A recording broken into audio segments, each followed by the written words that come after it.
For spring calving cow-calf operations, now's the time when preg checking will take place, when we'll find out which of these cows got bred in the last breeding season. At this time is a good time to really take care of proper cow culling. While those cows are going through the chute, being preg checked, is a good time to evaluate whether they're a possible candidate to be culled out of the herd this fall or winter. This, of course, brings up the point that having good records of individually identified cows really becomes helpful. That way, as the cow comes through the chute, we know what her age is. As far as what age has to do with cow culling, I think we can take a look at some big data sets that came out of Florida years and years ago, where they looked at, in one year, over 11,000 cows, and the next year about 13,000 cows, and followed them by age groups in terms of their productivity the following year. And what this data set showed us was that these cows stayed pretty even until about 8 years of age. And as they went from 8 to 10, there was a slight decline in productivity. The real decline started after the cows were 10 years of age, where it's a pretty sharp drop-off between 10 and 12, and then, as you can expect, after those cows were 12 years of age, it falled off very, very steeply.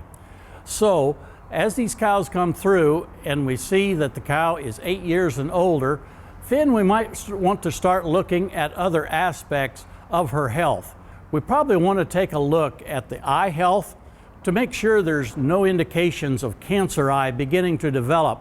Watch for little tumors, pink tumors in the corner of the eye or on that area where the color of the eye meets the white of the eye.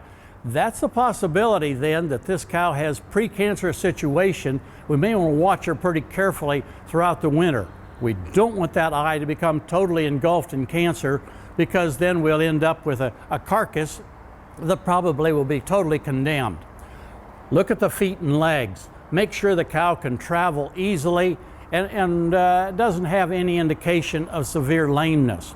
If the lameness was due to something like an infection, foot rot for indication, then think about, if you have treated that cow with an antibiotic, make sure you don't cull her until after the withdrawal date for that particular medication. Look at the teeth of the cattle.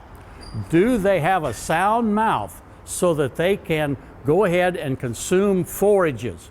There's other reasons to cull cows, such as bad udders and certainly bad disposition. But doing this in a timely manner so that these cows can be marketed while they're still in good body condition, they're healthy enough to go to the market and not receive a severe discount, is pretty important. We know that cull cows represent about 20% of the overall income of any beef cow operation. So doing a good job of properly culling those cows at the right time helps us as producers and helps the entire beef industry, making sure that we're presenting a wholesome product to our consumers. Hey, we look forward to visiting with you again next week on Sunup's Cow-Calf Corner.